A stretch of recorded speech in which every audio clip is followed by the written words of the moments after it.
and looks at the heart activity of some of our southern sea lions as they dive and see how it changes in intensity, speed, strength, a lot of different factors to understand how they're able to dive down to the depth that they go to and how they perform when underwater. And from there, you can find those sea lions. They'll come over and they'll give you a nibble on your fin when you're diving. They want to instigate games, they want to play around.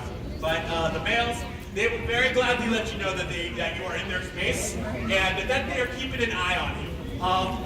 It is always quite a spooky moment when you realize that a one-ton animal is looking you in the eye, and it's like, if you move weird, I might investigate further.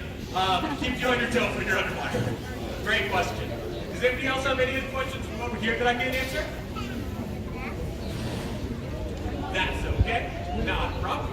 1 second, I'm going to communicate with my team real quick to see where our male. Oh, it sounds like the rebound traders are heading over on their way. In the back, we have Liliana. Everybody say hi to Liliana. Hello, Liliana. We also have Ben coming out. Wonderful, wonderful. They're starting to hang out with AMAC, and we're performing our first behavior for our routine. Ask AMAC So it's one thing to hear that AMAC weighs 830 kilos. It's another thing to actually see his 830 kilos. And we're going to be practicing our behaviors today for a variety of reasons. The first reason we practice our behaviors is for physical enrichment, which is kind of like PE class. But instead of receiving a grade, AMAC will receive a lot of fish. Regardless of if he chooses to participate or not, he's still going to be getting his food. He is choosing to show up and choosing to participate. He does not have to if he does not want to. Physical enrichment exercises all parts of the mind, just like how we go on a jog or go on a bike. And it's meant to help us stay in shape and stay fit. The second reason we practice our behaviors is for their mental enrichment. So just like how physical enrichment works out the body, mental enrichment works out the mind. Mental enrichment can come from something as simple as smelling a new smell or feeling a new texture, to something a little bit more complex like handling a new toy or having to solve a puzzle. It can be something that we engage with as well. I'm curious, raise your hand if you have never seen a stellar sea lion before. Great. All of you that raise your hands, you are engaged in a form of mental enrichment right now. You're activating a part of your brain that you maybe not have activated yet today, and you are staying healthy and learning, which is really cool. Here we see a good example of a combination of physical and mental enrichment, where Liliana will be asking AMAC to do some physical stuff while also engaging his mind on multiple behaviors at once. I see that the seagull is also very anxious about checking out what's going on. The seagull loves to try to come by its food and steal AMAC's reports. It's always an interesting time. The third reason we practice our behavior is for our animals' health care. So just like having volunteers show up for the various kinds of enrichment, AMAC is also here to volunteer to engage in its own health care, which is pretty cool. By practicing these behaviors, we have a repertoire of behaviors that we can call on if we ever need to medically intervene for any reason whatsoever.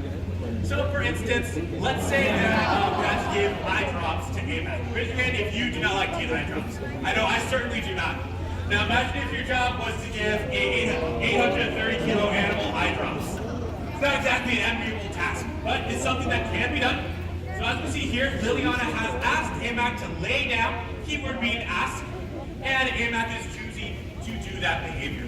There we see she asked me, please open up your mouth. Look at the gums, make sure the teeth are okay, and AMAC is letting that happen. So he is not being forced, he's not being coerced in any way. We develop this bond of trust and behaviors, so that way if we ever need to call upon them, they're already there.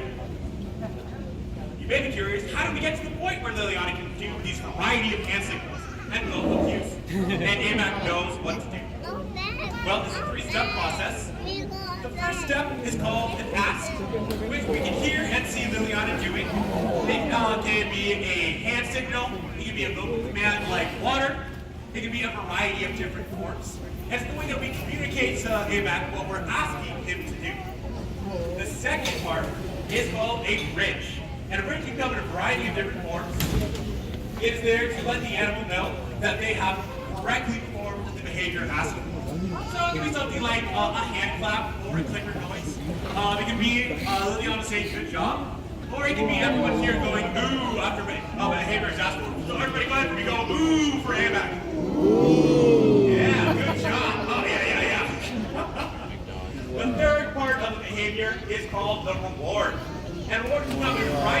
ways.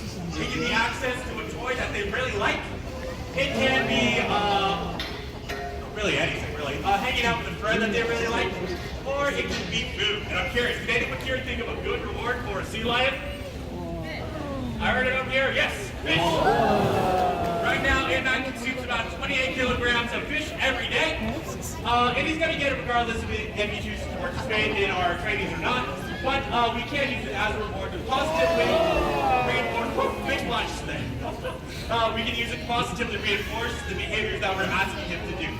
So once again, the three-step process is to ask for behavior, raise the behavior to let A-Mac know that he's done that behavior correctly, and then positively reinforcing that behavior with a reward.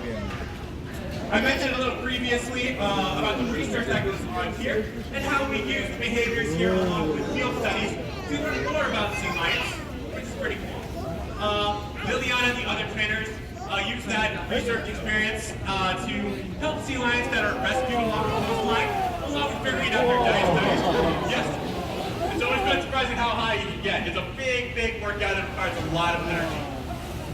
And because we're using those big, gigantic energy motions, that's a good signal to me that we're coming around to near the end of our training session.